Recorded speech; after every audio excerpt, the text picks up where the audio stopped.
We're re-releasing Healing Extreme Independence on Josh and I's 14th anniversary of meeting each other and falling in love. This episode released last year on or about our anniversary, and it has been one of our most popular episodes. So please enjoy Healing Extreme Independence. Hey there, Jules here, and welcome to Jules Loves Me, the podcast. My life is a surrender experiment where I choose faith over fear to follow my intuition. And it has all led me here to share wholehearted stories about what I've learned along the way. So take a nice deep breath, settle in, and remember, the light in me loves the light in you. Now let the elevation of your soul's experience begin. Hey there, today's episode is all about extreme independence and how being extremely independent is actually a response to trauma.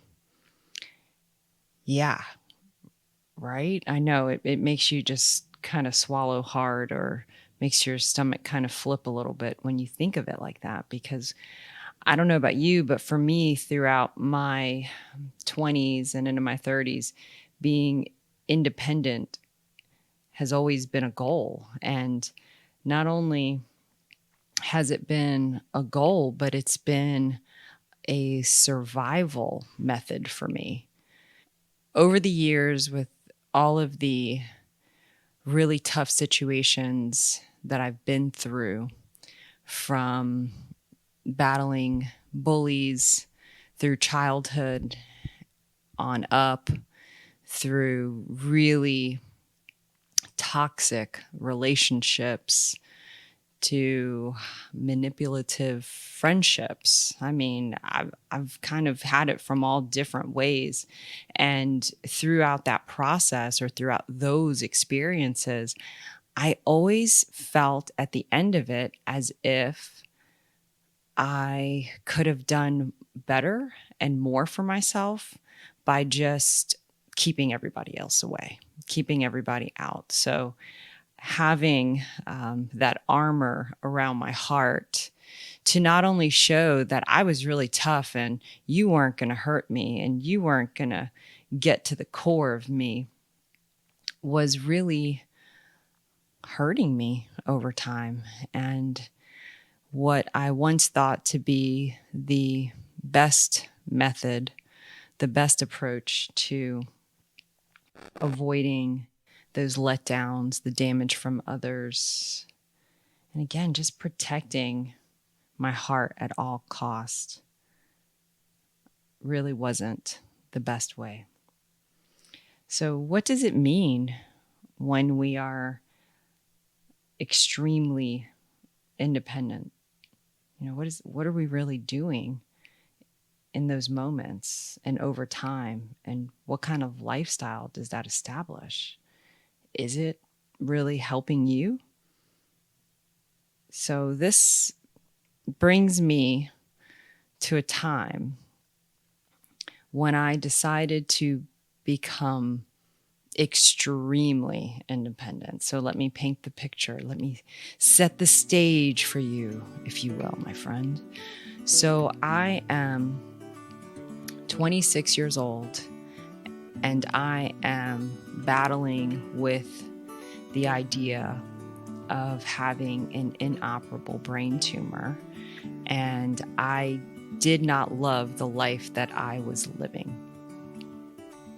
So it felt like I was being given an opportunity to try again, another shot to not get tripped up by all those bad people that had been coming in my life, coming through, and what felt like was to only mess with me, to leave me hurt and broken. It was my chance to leave all of them behind, leave all of it behind, and start a new life by moving to Savannah, Georgia.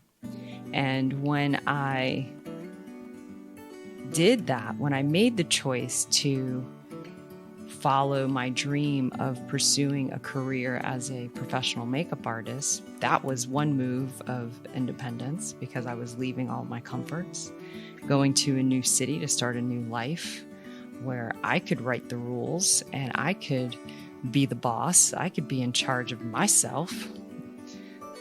And I could also see what I was made of.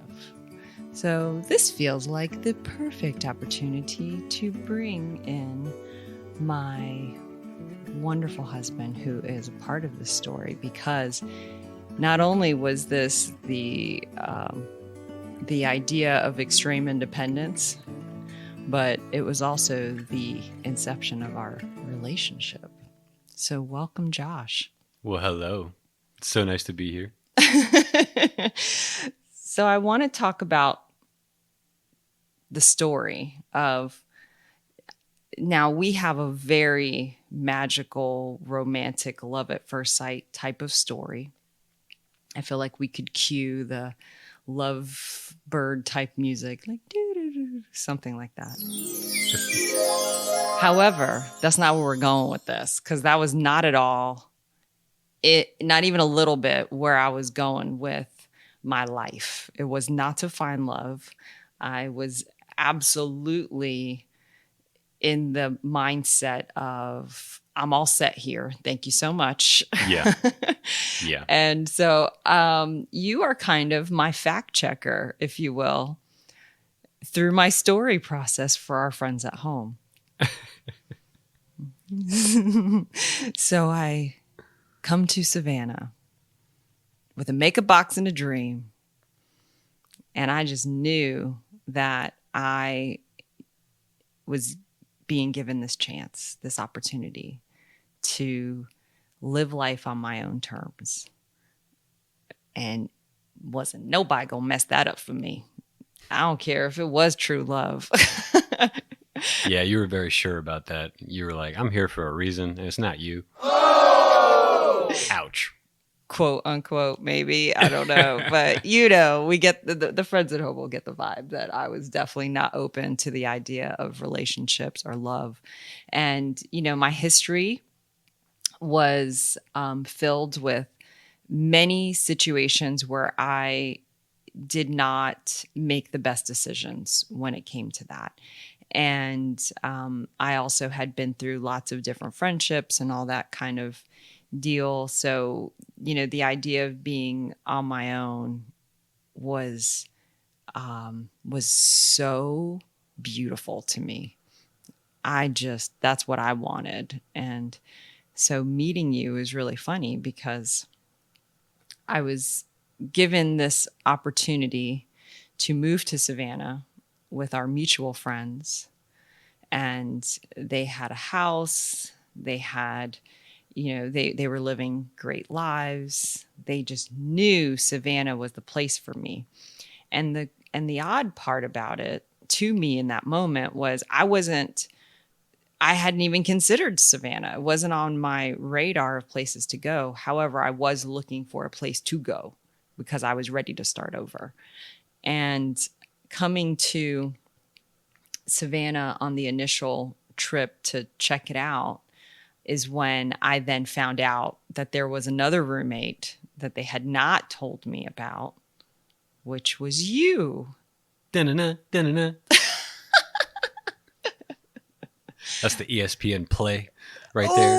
The da-na-na, da-na-na. Because I knew about you. I knew you were coming. I had seen pictures. I saw you as a promotional model. You were beautiful. Yeah. And you were so cute with your super deep voice that you dropped, I think, an octave. You know, sometimes I like try to make an impression with this thing. You just got to talk real deep and sweet. But it wasn't your good looks or striking deep voice that wooed me. It was there seemed to be a connection between us that was not only undeniable, but also very familiar and felt as if we knew each other and we were just recognizing each other again. Right. So I could not deny that as much as I tried. And because my thought on it was not, and it really had nothing to do with you. It is one of these situations where it had nothing to do with you and everything to do with you all at the same time. So I was there to finally launch a business of becoming or living the dream out of being a professional makeup artist. And I knew, or I felt in that time period, that I knew that I could get tripped up by the idea of love because I really wanted love. That's spoiler alert, friends. This is how we are built. We are hardwired for love and connection. So that was happening within me. And I didn't know, bottom line, if I could trust you. And I mean, you had all the reasons why I should trust you. I mean, it all just, wow, just was lining up. And I was like, I've been here before. Mm-hmm. They always seem like they've got their stuff together. They always seem like a good option. Mm-hmm. I'm not going to fall for it this time. And so I absolutely was trying to wear that armor around my heart, and you felt it. Oh yeah. It was so much so that I was the butt of the jokes a lot of the time between you and your friends. You knew these guys for a lot longer than I did, but we were homies. But that made it easy for them to make me the butt of the joke because we're always looking for the opportunity to make each other the butt of the joke. And with you, it was like, oh, we're just going to make him the bottom of this ladder. And I was like, oh man, it's not fun being down here. Oh, I'm sorry. But then you cleaned my feet. Whoa. You might need to give a little seat. Okay, we went to this really great restaurant in Savannah and had a sandwich, and I dropped some sandwich on my feet. Or did you drop the sandwich? No, you dropped the I sandwich. dropped the sandwich. It hit the ground, ricocheted, went all over your feet. And I was like, and I immediately just started to help you. Yeah, you and just I grabbed didn't napkins even and started wiping think of my it. feet. But you sat back in awe of me, and you're like, "She's cleaning my feet. This is a very Jesus moment, even though I'm not religious. Don't know much." It was really an interesting moment. It was very, yeah. It was one of those things where again, how you can feel comfortable with somebody that you've just met, and you can just kind of fall into that relationship. So the thing is that getting past the initial flutters and that realization that there was something here, I went back to Florida to go pack up my life, pack up my PT Cruiser, and come back to Savannah. And at that point, it was very clear that we couldn't do it without each other. Like we had to give it a chance. Okay. We had to test this thing out. We had to see what it was all about. And I was good with that because I could feel the pull towards it. Now, here's the thing. I felt strongly that my intuition was guiding me. And so I wanted to trust that. I wanted to desperately believe that you were the one that I was waiting for, that it was going to work out, that we would get married and have kids, even though I didn't even see that in my future. I wanted to be open to that kind of stuff with you. And I was willing before that to be alone. And again, like I was going to Savannah to do this thing by myself. My idea was like, I'm going to get a dog. And then that'll be my companion and I'll be good. Like I'll just snuggle up with my pup and watch movies on nights that I feel lonely, on days where I feel sad. It'll be fine. I had it figured out. That's funny. You did get the dog. I got the dog because I was like, I'm here. Let me get the dog. Yeah. So Roscoe was a backup plan?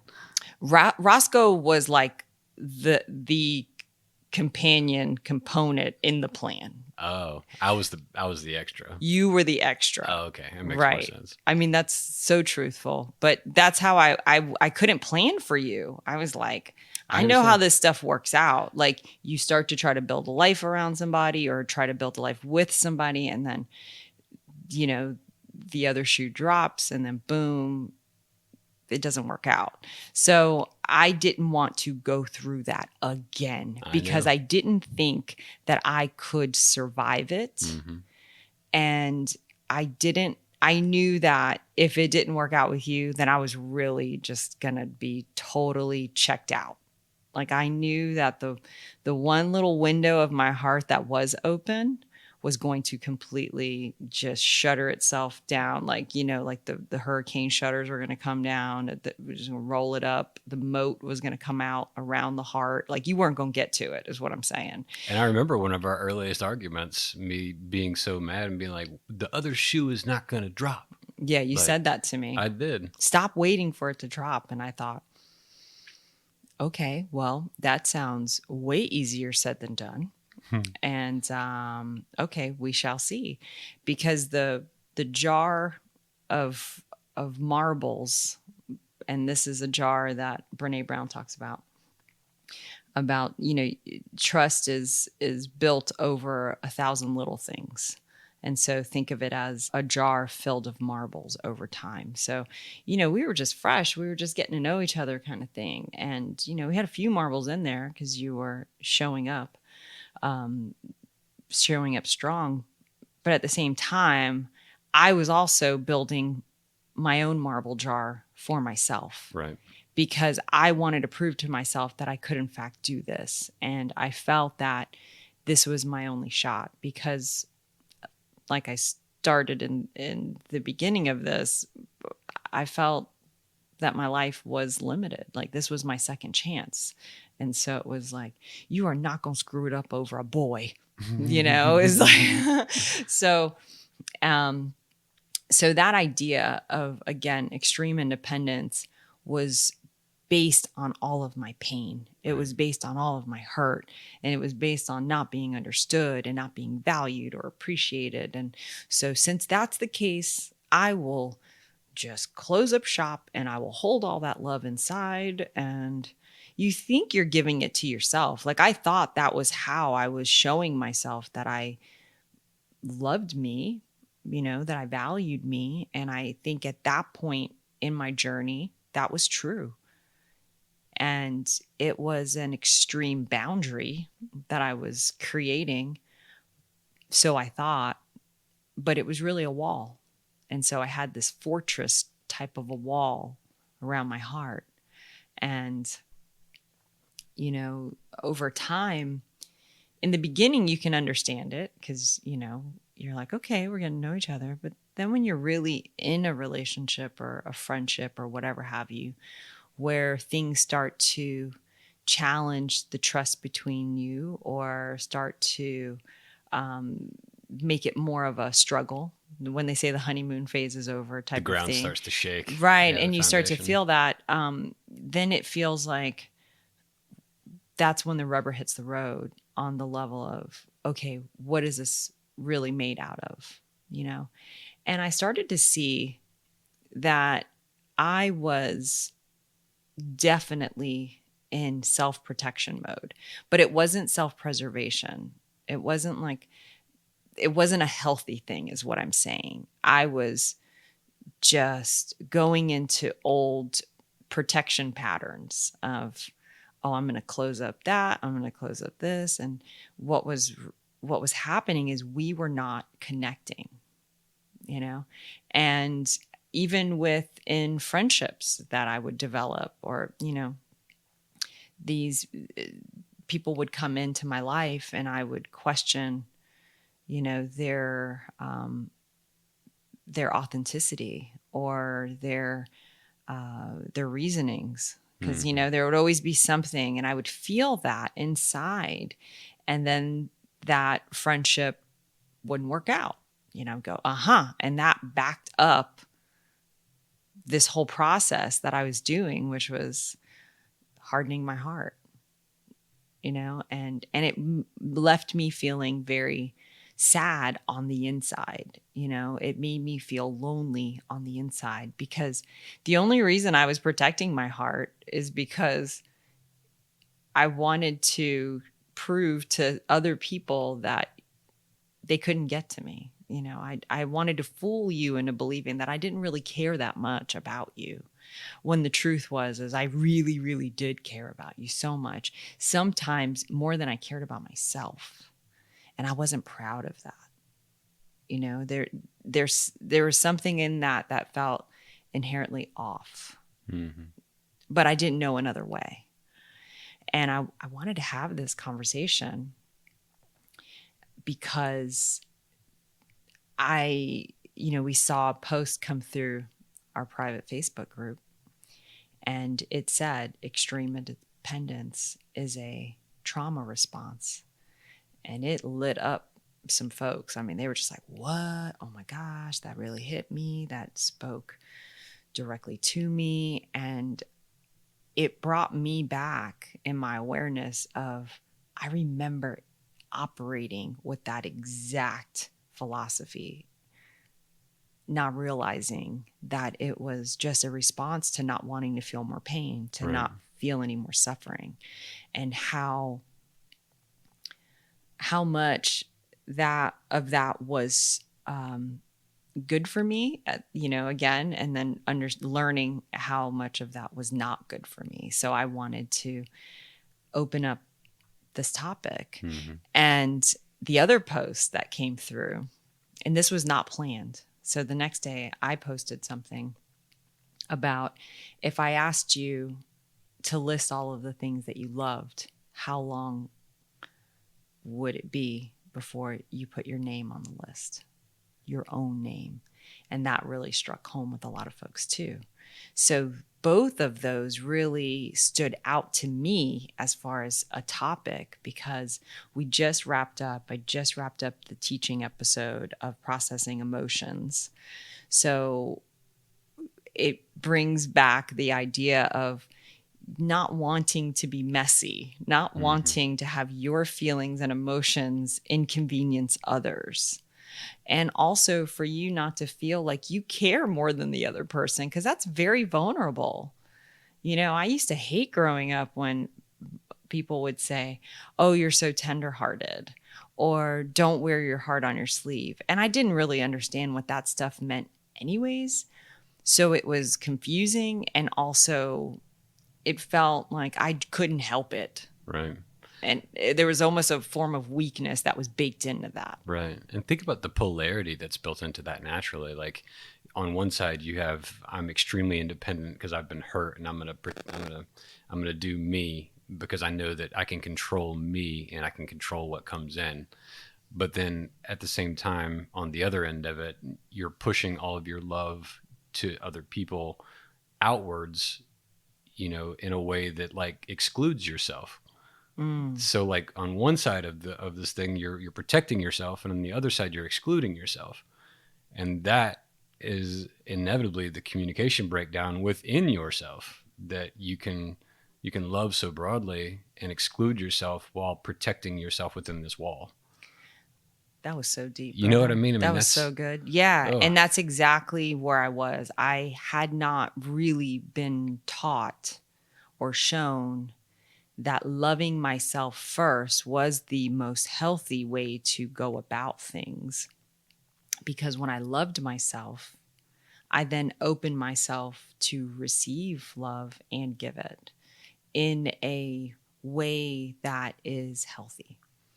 Because we're trained to believe that, especially women, that is just selfish. Like even what I just said about loving myself first, I know that is going to trip off triggers and thorns for some listeners, because it's a hard thing to become clear on, that you're not loving yourself sometimes at all, but definitely not first. And I almost felt like I had to reserve that spot for people outside of me. It was like there's a blank spot on my heart. Like Taylor Swift has a song like that, right? And I'm going to put your name on it kind of thing. And it almost felt like the I heart blank, like who's going to go there?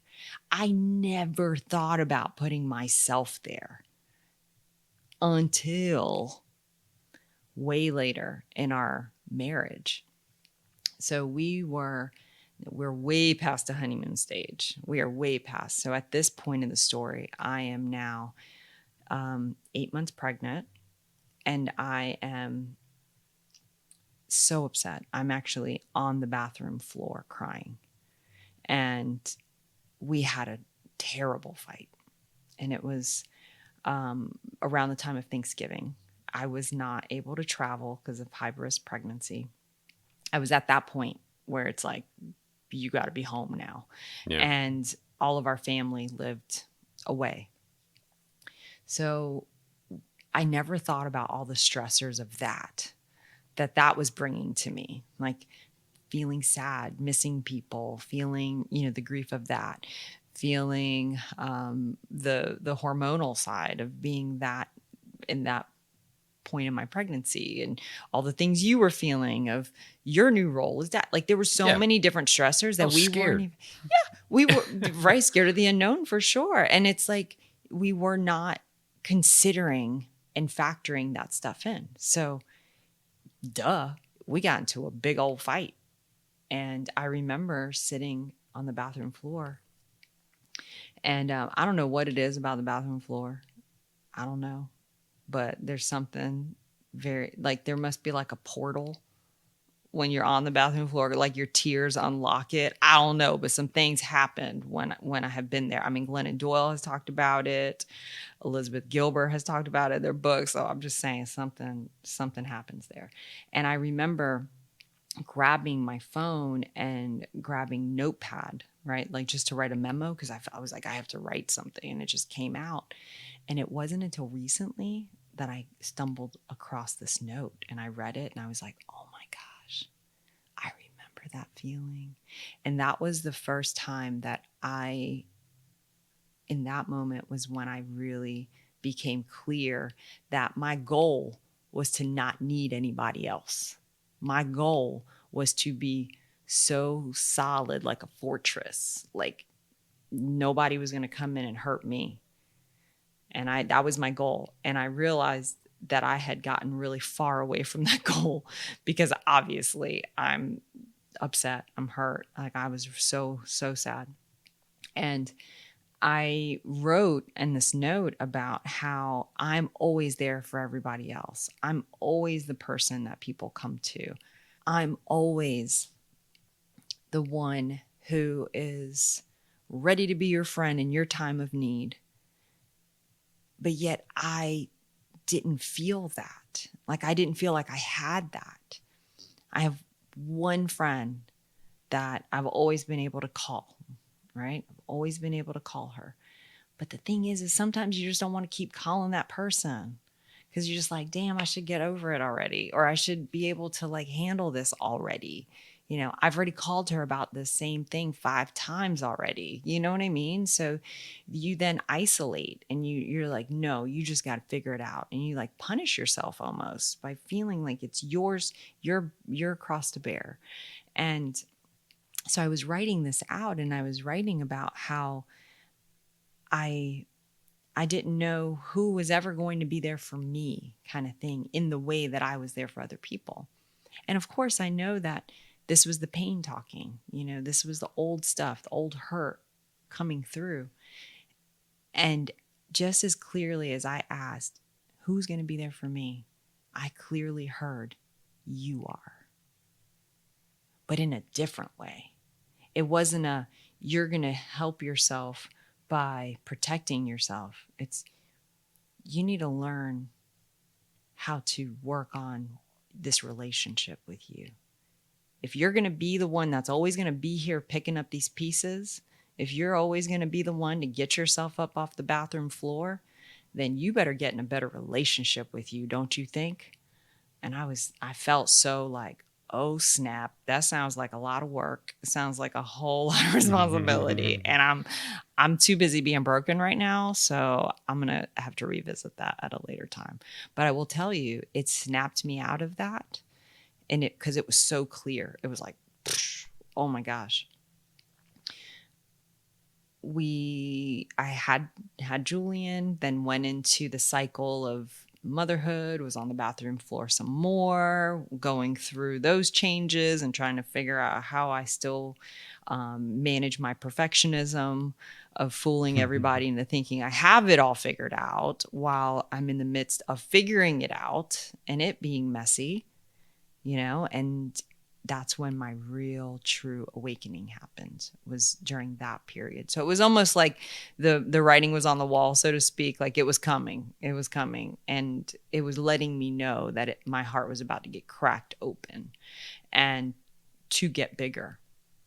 So that fortress had to come down and had to be able to be penetrated by love.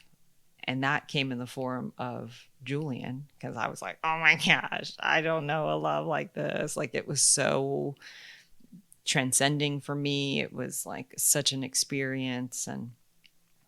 And for anybody who doesn't have children listening to this, I'm not saying that's the only way you get there. For me, that's how my journey went. And through that, I started to understand that I didn't want to teach Julian how to guard his heart the way I had been taught to guard my heart, because I was also raised by very strong, extremely independent women. Yes, extremely independent. And I mean, like, that was life class with them, was you make sure you always can take care of yourself. You always have like your side thing happening, where like side thing meaning like an exit strategy. So if you need to go, you can go. And just so you know, these women had very abusive, traumatic experiences in their life. So it made sense, but I didn't know that. I didn't understand all that at that time. All I knew was you listen to them because they're still standing. Yeah, your upbringing was your left hand, you got your cartera, and your right hand, you got your chancleta.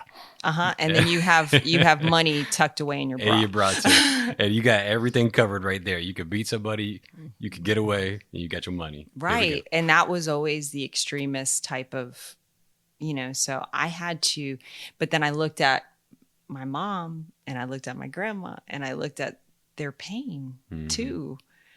Yeah, they were still standing. Yeah, they had survived, but they were also feeling a lot of pain still.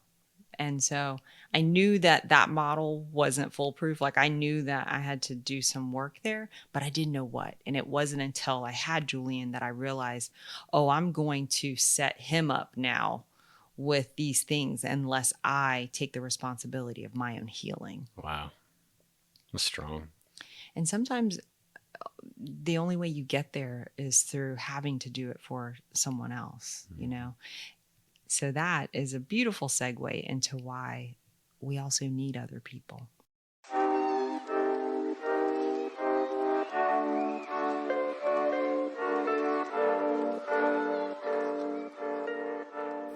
Why the extremist idea of being alone in order for protection. These people, right, protection, and these people in these situations to not harm us, is also keeping out the helpers and the people who want to love us and the blessings and the beautiful experiences, all the things that are there and meant to be there for us, to bring us to our highest good. I used to always think, again, like I said, I used to always think that love, that number one spot lived outside of me. Like, it was an external. I had to have that in order to feel complete. You fill in the blank kind of thing. And what I learned was that I had been going about this whole thing the wrong way. Like, putting myself last on the list was not going to help me or anybody else. And so when I started to take serious control over what I could control, which was how I was handling things. And I mean by like control, starting the process of trying to control that stuff and replace the tapes with the positive stuff that I wanted to see. And I had to let go of this old stuff. And that's when I started to understand that there was such a severe unlearning that had to happen because I wasn't in survivalist mode anymore. I didn't need to be in that mode anymore. I needed to allow myself to feel safe within myself. So you had to unlearn your fears in order to learn love in like a real way. Right. I remember when that kind of shift happened with you. For me on the receiving end of how our relationship went, I remember there was one point in time in a fight that I accused you of treating everybody else so well while you treated me like crap. And then shortly thereafter, you've told me since then that landed on you, but I remember shortly thereafter being in a disagreement or a fight or whatever, and you didn't follow the script. I was following the script still because I was still, doing my thing. But you weren't following the script. You weren't playing anymore. You weren't fighting back. You were meeting me from a loving place and from a forgiveness place. And I didn't even understand that. I was like, no. Where's the thing? You were going to say the thing, and I was going to say the thing. I had a really good one coming up. Where you at? Yeah. And then it was just like more and more. That was the regular, was that you were turning more towards. I see it now. You were turning towards love instead of turning towards, the fear and the aggression and the cold heartedness that we become accustomed to in a relationship and in the way that relationships for most people feel normal is to be cold and turned away from each other instead of warm and lighting each other up. Because you're protecting yourself. Exactly. Because the people closest to you can hurt you the most, Right. And so, but thank you for making that shift within yourself, because that's the only reason that our relationship has gotten to where it is. Like, I don't think I would have gotten there on my own, but you did it. And then I saw what you were doing and recognized the softness that was coming from you. And I mirrored that back to you. I remember when you said that to me, and I was so mad at you. Oh, I was so mad at you because I felt like I was treating you well. I mean, like, as far as check off the boxes kind of wife status, I was like a phenomenal wife. But what happened within my mind was different than what I was externally doing. Right. And so it wasn't about cooking me dinner or folding my laundry. Sure. It was about like how you respond in a situation that's tough. And from processing emotions, we learned that emotions can be felt past your skin. So you could feel the crap that I was talking in my mind about you. And so when I started to check myself on the fuel that I was adding to the fire and taking responsibility for that, that's when I started to understand that I had a big role in this. So really thank you for doing that, because you held a mirror up and you helped me see a blind spot that I couldn't see by myself. So this is another reason why we are hardwired for connection. Right. So in A Course in Miracles, I've learned so much about that connection with each other being the place where our miracles come from. That's where our truth lies. Because in that moment, my brother, sister, in that moment, in the oneness, in the one love type of vibe, they are the one that hold certain blessings for me that I can't access unless I allow them to be within my heart or within the openness of my being. Mm-hmm. And so if I'm going to close up and I'm going to harden my heart and I'm going to be tough, so you can't get to me. But I know that's not true. right? I know that in my heart. I know that's not true. So that's where the conflict really is. That's where the pain is that that's not how I want to be. But that's what I'm choosing to do to myself because of what? Protecting the relationship, protecting my comfort zone, right? And so I realized that I had to start changing the patterns within my relationship to see what the relationship really even was. I had to check that out and fact check that. Was it really something that was going to last? Was this something that I was really more responsible for than I thought? Was I blaming you? Was I expecting too much out of you to fix it all? Because that's also a thing. It's like, you fix this, you gain my trust, and then I will open myself up to you. But what I realized was It's a carrot on a stick. it doesn't help. Yeah. And it doesn't work. So through wanting to model love, true love for Julian, it helped me learn it myself and gave me the practice. So when I started checking myself, not only on what I was saying about you in the privacy of my own mind, but also what I was saying about me in the privacy of my own mind, and choosing not to beat myself up, choosing not to go against my intuition when I knew better, even if that challenged you, if that challenged anybody. I got to the point where that became my practice of no more self-betrayal.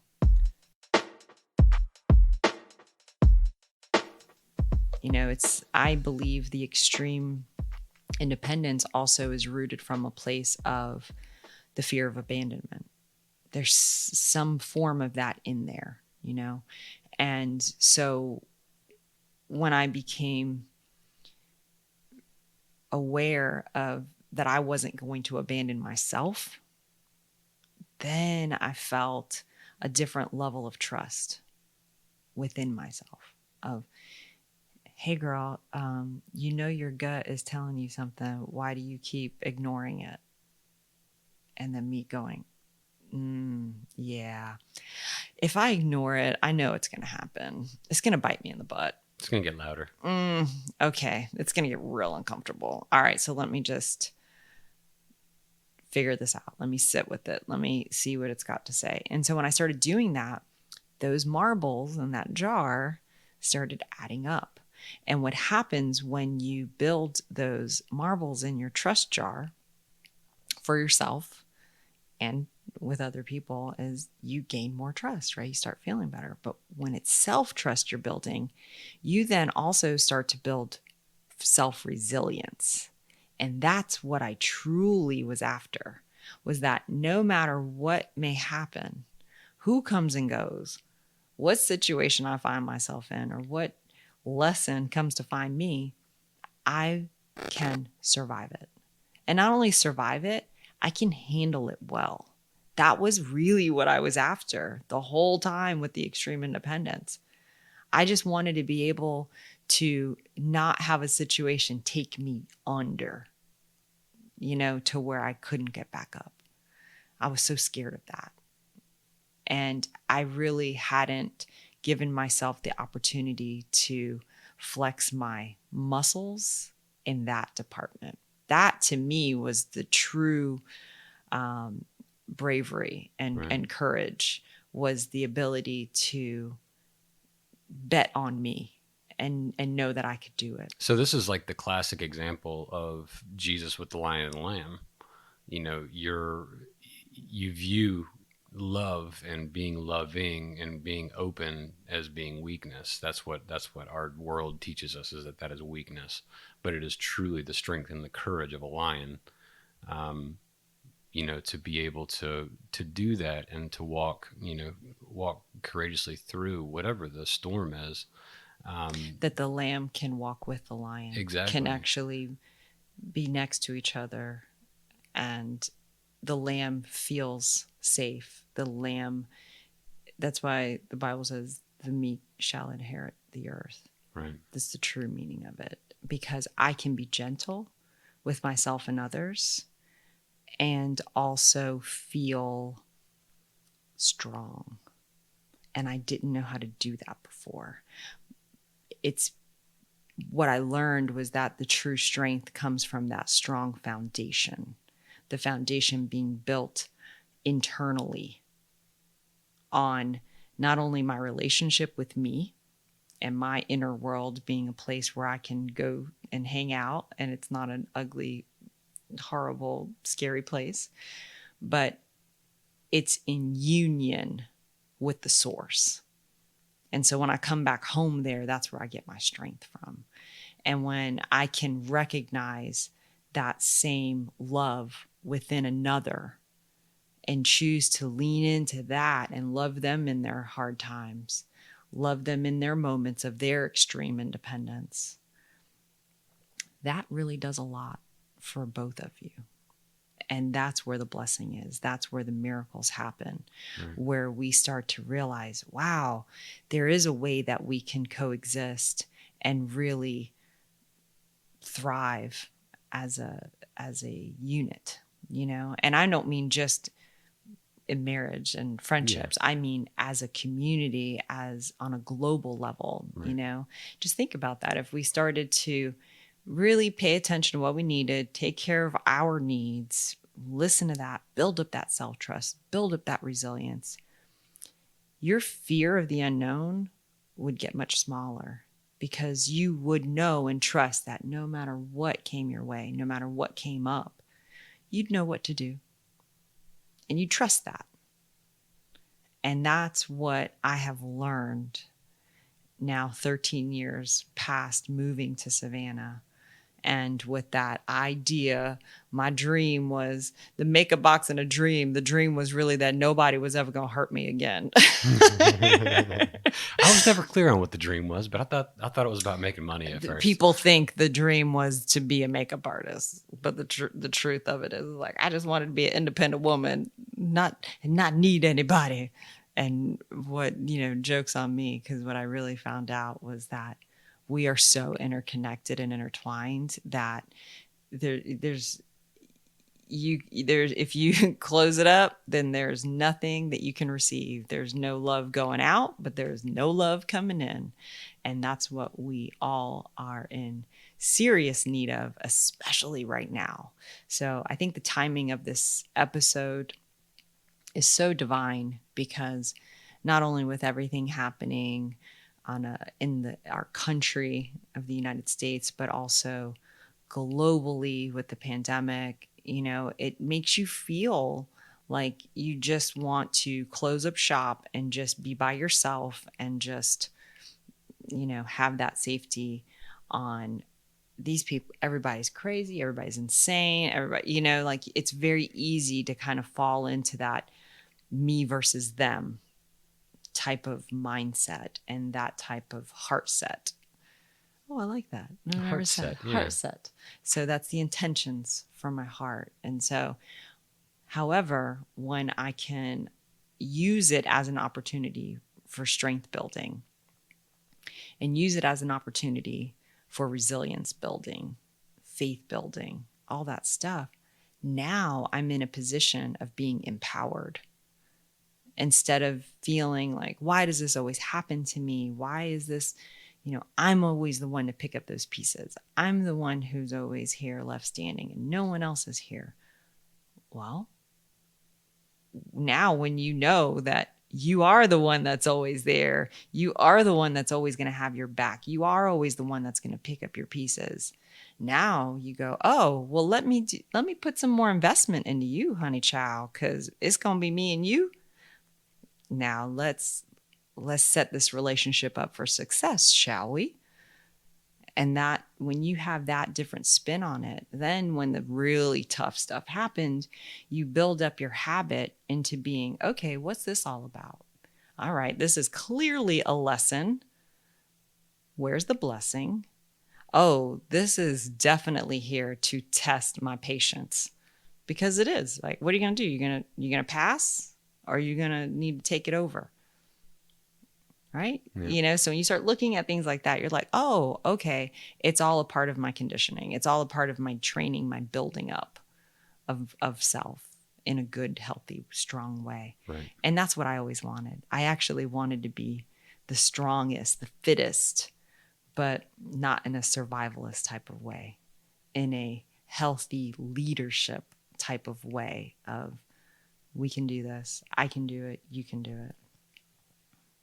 And, just when it comes to the space that we share with people, and if you've got a burning desire in your heart, we're not necessarily talking about connecting with other people for validation. It's a level of connecting with other people for love and seeing them for the true being that they are, but they may not tell you what you want to hear. And that doesn't mean that you can't trust yourself. You have to find a careful balance of being independent enough to trust yourself, to check in with the Holy Spirit, to check in with your inner knowing that tells you which is the right way to go, and what you hear from your outside sources that do speak to you. And that's such a great point, because another part of our relationship was you challenging me as I was establishing what I knew to be true in my spirit. And even though you couldn't hear what I was hearing at certain times because it was all internal, I had to trust me that I could hear it. Right. And that was very disturbing to you at certain points. It was uncomfortable for you at certain points, but I did it anyways because it was what was best for me. And I trusted that. It wasn't like, it was like, oh, I think it might be. It was like, no, hell yes, I got to do this. Yeah. Like, if I don't do this, it's like, I'm not going to be able to breathe. And it was that's what was so interesting with you. When you first came to Savannah, you had the hardening of the heart, like you were talking about before. You had that happening, but you also had a burning desire of something that needed to come out of you and something you needed to express and to experience. And you couldn't allow anybody, including me, to trample on that, which is where part of the hardening of the or heart distract me, right? Or and I guess the point that I just want people to definitely understand is that you can follow what you know to be true and still connect with other people without losing yourself, without feeling like you need the validation from another person to say, you're doing it right, you're doing the right thing. Just if you feel like it's right, then it's right. Yes. There's, I think that's all a part of the journey, is you start to understand that the external approval, the external validation, and attachments to that stuff is a part of the process, and you eventually don't depend on it as much. Right. Because you start to understand through this building process that I've been explaining that when you're building up your own integrity, you're also building up your awareness to your own worth and where it comes from. And I believe that your worth is determined by God, and there's nothing you can do to change it. Like, I can't make that worth any greater, and I can't mess up and make it less. It just is what it is. And so my job is to just move forward and to continue to live in the potential that I've been given, so I can express that love, and I can express those miracles, and I can be all the things that bring me joy. So then that triggers joy in other people. So, and I think the true work is identifying when you are doing this, when you're trying to get into your mindset of like, this is the best idea, I'm going to shut everybody else out, I'm going to protect myself. When you find yourself in that place, I hope that this episode encourages you to instead give yourself another option, which is to work on building that integrity, establishing the self-trust by not betraying yourself, by going against what you know and feel deep down. And also remembering that the most important relationship that you're ever going to be in is in that inner world, within yourself and with the Holy Spirit right there. doing that work. That to me is the biggest part of it. So instead of protecting those thorns of hurt, protecting those triggers so nobody pushes the button, so you don't get bothered and upset and uncomfortable, instead shifting our perspective of it and saying, reframing it and going, okay, this is one of those opportunities where I get to really protect my peace, but not in a fortress kind of a way, but instead setting a boundary and saying, this is what is best for me. And saying that in a kind way, speaking your truth in a kind way, finding the ways to kind of develop and incorporate kindness and love into the things you're doing. So it doesn't come across as such a harmful, negative thing to yourself and to others. So this to me is how we truly build up our strength. This to me is how we truly become valiant in the things that we do and how we treat others, because we know that we have built it on a strong foundation. And that fortress is not really a house of cards that's going to fall down when somebody touches it the wrong way. So with that thought, with that understanding of it being a response to pain and that being totally normal, and having another idea of, oh, maybe I can just cultivate the relationship within and all that.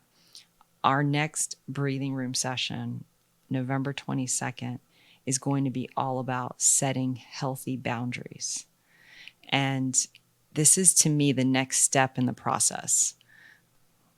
This, to me, is how you know the difference of having a boundary and building a wall.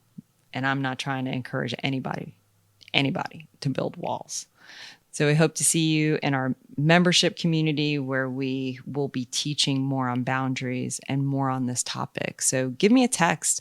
Let me know what resonated with you. If you are an extremist in your independence or your goal to be completely independent, I want to hear from you. My number is 229-206-9280. Also, for even more conversation, dig into past episodes. What do you believe and trust? Because I think right now you may be wanting to kind of reestablish and reevaluate what you believe in and where trust comes from. So we'll leave you there, friends.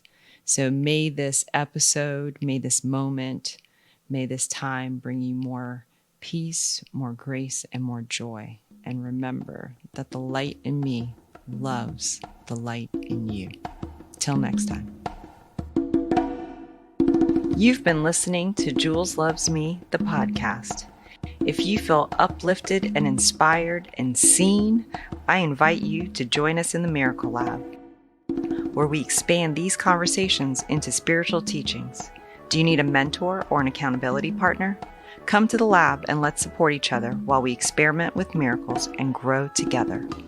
Visit www.themiraclelab.org. Special thanks to my co-host Josh, who's also on production and sound design. And a big thank you to you for listening. Send me a text and let me know it landed. 229-206-9280. I'm your host, Jules, and remember, the light in me loves the light in you. I'll see you in the lab.